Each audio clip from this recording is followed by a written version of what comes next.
എല്ലാവർക്കും സുഖമെന്ന് വിശ്വസിക്കുന്നു. എല്ലാവരും നോമ്പൊക്കെ ആയിട്ടിരിക്കുകയായിരിക്കും അല്ലേ? അപ്പം ഞാൻ ഇന്ന് വന്നിരിക്കുന്നത്, നമ്മളെല്ലാ റമദാനിലും വിചാരിക്കും നിങ്ങൾക്ക് റമദാൻ റിലേറ്റഡ് ആയിട്ടുള്ള ഹെൽത്ത് ടോപ്പിക്സുകൾ ഇടണം. കാരണം കുറേ സംശയങ്ങൾ നമുക്ക് പലരും ചോദിക്കാറുണ്ട്. ഈ പല്ലിൻ്റെയൊക്കെ എന്താണ്, ഈ പല്ലിൻ്റെ കേസിലൊക്കെ വായ്നാറ്റം വരുന്നു, അങ്ങനെ ചെയ്യുന്നു, അല്ലെങ്കിൽ പല്ലുവേദന എടുക്കുന്നു, അപ്പോൾ ഇതിനൊക്കെ എന്ത് ചെയ്യണം, ഇത് അവോയ്ഡ് ചെയ്യാൻ എന്ത് ചെയ്യാൻ പറ്റും, ശ്രദ്ധിക്കേണ്ട കാര്യങ്ങൾ എന്തൊക്കെയാണ്, ഡെൻ്റൽ ട്രീറ്റ്മെൻറ്റ് പറ്റുമോ റമദാനിൽ, നോമ്പ് മുറിഞ്ഞു പോവുമോ, അങ്ങനെയൊക്കെ ചോദിക്കുന്നവരുണ്ട്. പിന്നെ അത് മാത്രമല്ല, ജനറൽ ഹെൽത്ത് വൈസ് ആണെങ്കിലും പല പല സംശയങ്ങളും ചോദിച്ചിട്ടുണ്ട്. ഇപ്പോൾ പ്രഗ്നൻസി ടൈമിലെ ഇതാണെങ്കിലും ഒക്കെ. പിന്നെ ഏറ്റവും മെയിനായിട്ടുള്ളൊരു ഡൗട്ട് പൊതുവെ വരാറുള്ളത്, ഫാസ്റ്റിങ് നല്ലതാണോ ചീത്തതാണോ ശാസ്ത്രീയമായിട്ട്. അപ്പം ആത്മീയപരമായിട്ടുള്ളതല്ല, ശാസ്ത്രീയമായിട്ട് നോമ്പ് നല്ലതാണോ ചീത്തതാണോ, ജെനുവിനായിട്ട് കറക്റ്റ് എന്താണെന്നൊന്ന് പറഞ്ഞു തരാമോ എന്നൊക്കെ ചോദിച്ചും വരാറുണ്ട്. അപ്പം ഞാൻ ഈ വർഷം എന്തായാലും 2-3 ടോപ്പിക്സ് ഇതിനെപ്പറ്റി നിങ്ങളോട് പറയാമെന്ന് തന്നെ വിചാരിച്ച്. അപ്പോൾ ഇതിൽ ഇന്ന് നമ്മൾ എടുക്കാൻ പോകുന്നത് നിങ്ങൾക്ക് പൊതുവേ ഹെൽത്ത് വൈസ് വരുന്ന സംശയങ്ങളും, പിന്നെ നല്ലതിന് വേണ്ടിയിട്ടായിരിക്കുമല്ലോ ഒരുവിധം എല്ലാവരും നിങ്ങൾ നോമ്പ് എടുക്കുന്നത്. പക്ഷേ നിങ്ങൾ ശ്രദ്ധിക്കാതെ പോകുന്ന ചില ഹെൽത്ത് കാര്യങ്ങളൊക്കെ ഉണ്ട്, ഈ നോമ്പ് നിങ്ങൾക്ക് ദോഷമായിട്ട് മാറും. അപ്പോൾ അത് അവോയ്ഡ് ചെയ്യാൻ നിങ്ങൾക്ക് എന്തൊക്കെ ചെയ്യാൻ പറ്റും എന്നുള്ളതാണ് ഇന്നത്തെ നമ്മുടെ മെയിൻ വീഡിയോ. പിന്നെ ഡെൻ്റൽ റിലേറ്റഡ് ആയിട്ടുള്ള വേറൊരു വീഡിയോ ചെയ്യും. പിന്നെ ഗുണമോ ദോഷമോ എന്നുള്ളതിന് നമ്മൾ വെറുതെ പറഞ്ഞിട്ട് കാര്യമില്ലല്ലോ, ഒരു ശാസ്ത്രീയ അടിസ്ഥാനമായിട്ട് നിങ്ങൾക്ക് ശാസ്ത്രീയമായിട്ട് ഞാനത് പറഞ്ഞു തരണം അല്ലേ. അപ്പോൾ വേറൊരാൾ ചോദിച്ചാലും നിങ്ങൾക്ക് പറഞ്ഞു കൊടുക്കാൻ പറ്റുന്ന ഉത്തരവായിരിക്കണ്ടേ. അപ്പോൾ അത് നമുക്ക് സെപ്പറേറ്റ് വീഡിയോ ആയിട്ട് ചെയ്യാം. അപ്പം ഇന്ന് ഞാൻ ആ ഹെൽത്ത് ടിപ്സ് എന്ന് വെച്ചാൽ ചിലതൊക്കെ നിങ്ങൾക്കറിയാം, ചിലതറിയാമായിരിക്കും, ചിലത് ശ്രദ്ധിക്കാത്തതായിരിക്കും, പക്ഷേ ഒന്ന് ഓർമ്മിപ്പിച്ച് പോവാം കേട്ടോ. ഫസ്റ്റ് ഓഫ് ഓൾ, നമ്മുടെ ഫാസ്റ്റിങ്ങിൻ്റെ റമദാൻ നോമ്പിൻ്റെ ഒരു പ്രത്യേകത, അത് ഡ്രൈ ഫാസ്റ്റിങ്. അതായത് നമ്മൾ നോമ്പെടുക്കുന്നത് തന്നെ പല ടൈപ്പിൽ നോമ്പെടുക്കാം അല്ലേ ആളുകൾക്ക്. ചിലർ ഇറച്ചി മീനും മാത്രം അവോയ്ഡ് ചെയ്യും, അതും നോമ്പാണ്. ചിലർ ആഹാരം കഴിക്കില്ല, പകരം വെള്ളം കുടിക്കാനൊക്കെ പറ്റും. ചിലർ ഒരു നേരം ആഹാരം കഴിക്കും, ബാക്കി നേരം വെള്ളം കുടിക്കും, അങ്ങനെ. പിന്നെ ചിലരാണെങ്കിലോ, ഇപ്പോൾ നമ്മുടെയൊക്കെ കേസ് എടുക്കുമ്പോൾ ഫുൾ ടൈം വെള്ളവും കുടിക്കാൻ പറ്റത്തില്ല, ആഹാരവും ഇല്ല. അതായത് ഓൾമോസ്റ്റ് 16 തൊട്ട് 18 മണിക്കൂറോളം നമുക്ക് നോമ്പുണ്ട് എന്ന് വെച്ചാൽ ഒരു ഡേ ഫുള്ള് അല്ലേ. That is dry fasting. വെള്ളം പോലും കുടിക്കാൻ പറ്റാത്ത ആ ഒരു നോമ്പിനെയാണ് ഡ്രൈ ഫാസ്റ്റിംഗ് എന്ന് പറയുന്നത്. അപ്പോൾ ഇതിൽ വരുന്നൊരു പ്രശ്നമെന്ന് വെച്ചാൽ, മനുഷ്യന് ഈ ഡ്രൈ ഫാസ്റ്റിംഗ് എന്ന് പറയുമ്പോൾ വെള്ളമൊക്കെ അനിവാര്യമായിട്ടുള്ളൊരു കാര്യമാണ് അല്ലേ. ഡീഹൈഡ്രേഷൻ വരാം, നിർജ്ജലീകരണം വരാം, തല കറങ്ങാം, അങ്ങനെ കുറേ പ്രശ്നങ്ങൾ ഹെൽത്ത് വൈസ്, മെറ്റബോളിസത്തിൽ വ്യത്യാസം വരാം അല്ലേ. അപ്പോൾ ഇതൊക്കെ എങ്ങനെയാണ് മാനേജ് ചെയ്യേണ്ടത്, അതായത് നല്ലതാണോ ചീത്തയാണോ നോമ്പെന്നുള്ളത് നമുക്ക് വേറൊരു വീഡിയോയിൽ ചെയ്യാം. ഇങ്ങനെ ഫാസ്റ്റിംഗ് എടുക്കുന്നതുകൊണ്ട് ബോഡിയിൽ വരുന്ന മാറ്റങ്ങൾ എന്തൊക്കെയാണെന്നൊക്കെ നമുക്ക് വേറെ ചെയ്യാം. അല്ലാതെ ജനറലി നോക്കുമ്പോൾ ഇതൊക്കെ നമ്മൾ കോൺഷ്യസ് ആവേണ്ട മേഖലയാണ്. അപ്പോൾ ഇതൊക്കെ പലപ്പോഴും സംഭവിക്കുന്നത് നമ്മൾ ശ്രദ്ധിക്കാതെ പോകുന്നുണ്ടാണ്. അപ്പോൾ ഡ്രൈ ഫാസ്റ്റിംഗ് ആയിരിക്കുമ്പോൾ നമുക്ക് ഹൈഡ്രേറ്റ് ചെയ്യുക, വെള്ളം കൊടുക്കുക എന്നുള്ളത് വളരെ ഇമ്പോർട്ടൻ്റാണ്. നോമ്പിൻ്റെ സമയത്ത് വെള്ളം കുടിക്കാൻ പറ്റില്ല, പക്ഷേ നിങ്ങൾക്കൊരു 8 മണിക്കൂർ കിട്ടും. നോമ്പ് തുറന്നു കഴിഞ്ഞും അത് ഇടയത്താഴം വരെയുള്ള സമയത്ത് ഒരു 8 മണിക്കൂറോളം നിങ്ങൾക്ക് കിട്ടുന്നുണ്ട് മിനിമം.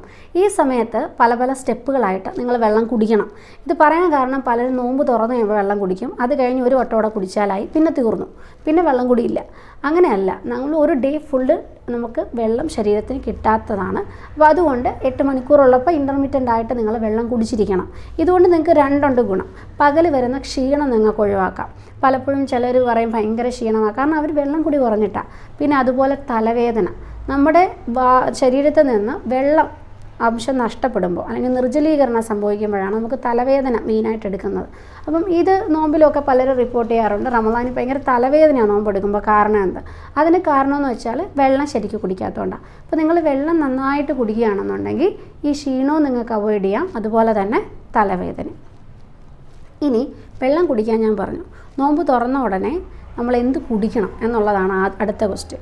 നമ്മൾ ജ്യൂസുകൾ എന്ന് വെച്ചാൽ ഈ പാക്ഡ് വരുന്ന ജ്യൂസുകളോ അല്ലെങ്കിൽ അസിഡിക് ആയിട്ടുള്ള ഡ്രിങ്ക്, കോള പോലെയുള്ള, സ്പ്രൈറ്റ്, ഒരു മൊജിറ്റോ, സ്പ്രൈറ്റ്, ഇതൊക്കെ ഒരു ട്രെൻഡാണല്ലോ അല്ലേ. കുലുക്കി സർബത്ത്, അപ്പോൾ ഇതുപോലുള്ള സാധനങ്ങൾ, നാരങ്ങ വെള്ളം നല്ല പുളിയുള്ള, ഓറഞ്ച് ജ്യൂസ് നല്ല പുളിയുള്ള, ഇതുപോലുള്ള കാര്യങ്ങളൊന്നും നോമ്പ് തുറന്നിട്ട് ഉടനടി നിങ്ങൾ കുടിക്കരുത്.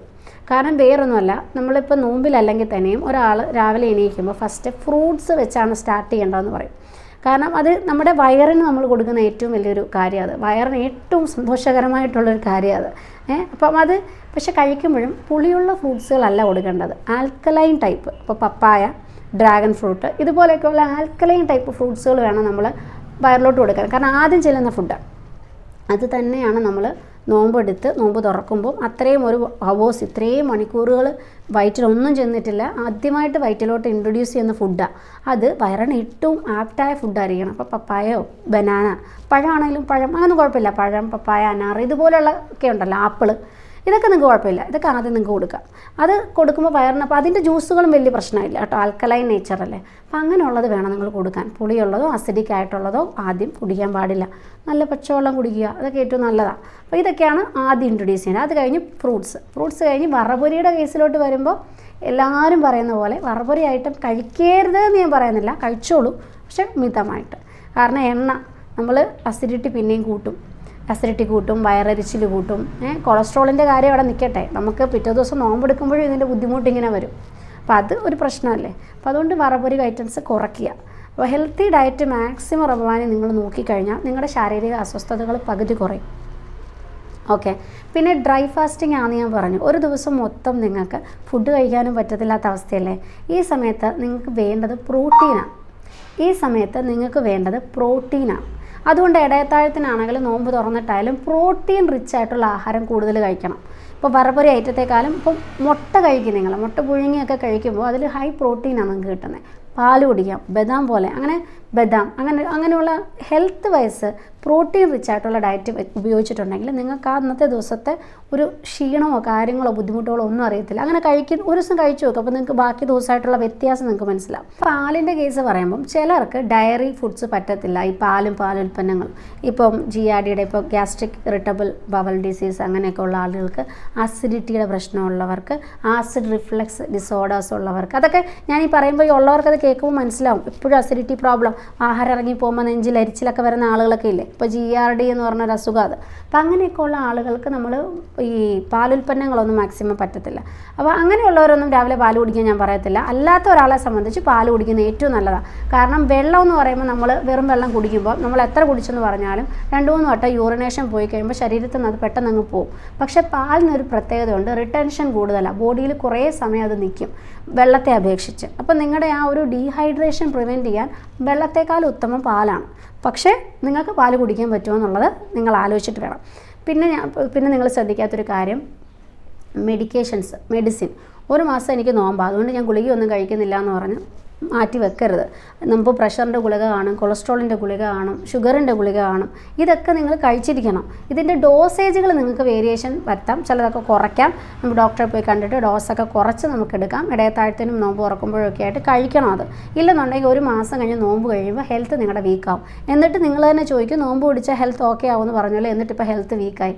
കാരണം ചെയ്യേണ്ടതുപോലെ നോമ്പ് പിടിച്ചാലേ ഉള്ളൂ അതിൽ കാര്യമുള്ളൂ. ഇപ്പോൾ പ്രഗ്നൻ്റ് ആയവർക്കും രോഗികൾക്കും നോമ്പ് നിർബന്ധമല്ല. അപ്പോൾ അങ്ങനെയല്ലെന്ന് പറയുമ്പം താല്പര്യമുള്ളവർക്ക് പിടിക്കാം, പക്ഷേ അതിൽ അവരൊരു ഡോക്ടറെ കണ്ട് അവരുടെ ബോഡി അതിന് ആപ്റ്റാണോ എന്ന് ഉറപ്പ് വരുത്തിയിട്ട് വേണം പിടിക്കാൻ. ഇല്ലാതെ പിടിച്ചിട്ട് നോമ്പ് കാരണം ഹെൽത്ത് വീക്കായി അതിൻ്റെ കൊണ്ട് നോമ്പാണ് കാരണം എന്ന് പറഞ്ഞിട്ട് കാര്യമില്ലല്ലോ. അപ്പോൾ നമ്മൾ ശ്രദ്ധിക്കേണ്ട കാര്യങ്ങൾ ശ്രദ്ധിക്കണം. പ്രഗ്നൻ്റ് ആയവരും പറ്റുന്നവർ മാത്രമേ എടുക്കാവുള്ളൂ, അല്ലാത്തവർ പൊതുവെ നമ്മളത് റെക്കമെൻഡ് ചെയ്യുന്നില്ല. ഇനി ഈ അസുഖത്തിൻ്റെ കേസ് പറയുമ്പോൾ ഏറ്റവും പ്രധാനപ്പെട്ട ഒന്നാണ് ഡയബറ്റീസ് ഉള്ള ആളുകൾ, ഷുഗർ അല്ലെങ്കിൽ പ്രമേഹമുള്ള ആളുകൾ. ഇത് നമ്മൾ പ്രമേഹത്തെ പറ്റി വീഡിയോ ചെയ്തപ്പോൾ ഞാൻ പറഞ്ഞിട്ടുണ്ട്, 2 ടൈപ്പിൽ പ്രമേഹം വരും. ടൈപ്പ് 1 ഡയബറ്റീസും ടൈപ്പ് 2 ഡയബറ്റീസും.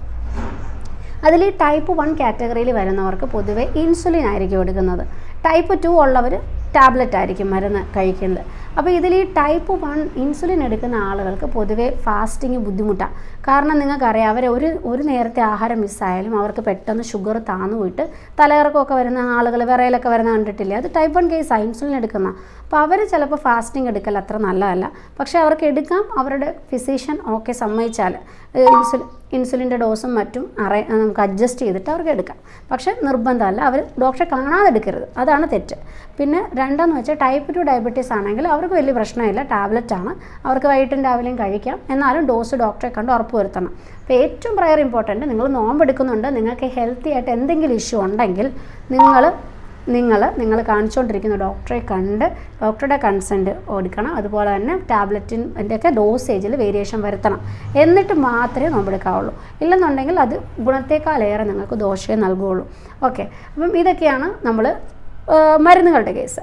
ഇനി ഒരു സംശയം കൂടെ ഞാൻ ക്ലിയർ ചെയ്ത് തരാം. അത് പൊതുവെ വന്നതാണ്. നമുക്ക് ഇഞ്ചക്ഷൻ എടുക്കുമ്പോൾ നോമ്പ് മുറിയുമല്ലോ. അപ്പം അത് എങ്ങനെയാണ് എന്നൊരു ക്വസ്റ്റ്യൻ വന്നിരുന്നു. അപ്പോൾ ഇഞ്ചക്ഷൻ എടുക്കുമ്പോൾ നോമ്പ് മുറിയുമെന്ന് പറയുമ്പം നിങ്ങൾ അറിയേണ്ട ഒരു കാര്യമുണ്ട്. ഇഞ്ചക്ഷൻ പല ടൈപ്പുണ്ട്, ഇഞ്ചക്ഷൻ പലതുണ്ട്. അതായത് ഇൻട്രാഡെർമലുണ്ട്, അതുപോലെ ഇൻട്രാമസ്കുലാറുണ്ട്, അതുപോലെ ഇൻട്രാവീനസ് ഉണ്ട്. ഇങ്ങനെയൊക്കെ പറഞ്ഞിട്ട് നിങ്ങൾക്കത് മനസ്സിലാവുന്നില്ല എന്ന് എനിക്കറിയാം. ഇൻട്രാഡെർമൽ എന്ന് വെച്ചാൽ നമ്മൾ ത്വക്കിലെടുക്കുന്നത്, ഇൻട്രാമസ്കുലാർ എന്ന് വെച്ചാൽ മസിൽസിലെടുക്കുന്നതാണ്. ഇപ്പോൾ നമ്മൾ ഈ ഇൻസുലിനൊക്കെ എടുക്കുന്നവരാണെങ്കിൽ അവരുടെ നീഡിൽ കണ്ടിട്ടുണ്ടോ, വളരെ ചെറുതാണ്. ആ ചെറുതെന്ന് വെച്ചാൽ അത് സ്കിന്നിൽ മസിൽ വരെയൊക്കെ എത്തുള്ളൂ. ഇൻട്രാമസ്കുലാർ ഇഞ്ചക്ഷനാണ്. ഇപ്പോൾ സ്റ്റിറോയിഡിൻ്റെ കുഞ്ഞ് ഇഞ്ചക്ഷനൊക്കെ എടുക്കുന്നവരാണെങ്കിൽ കുഞ്ഞ് നീടില്ല, അത് വലിയ നീളമില്ലെന്നേ, അത് ഉള്ളിലോട്ടൊന്നും എത്തുന്നില്ല.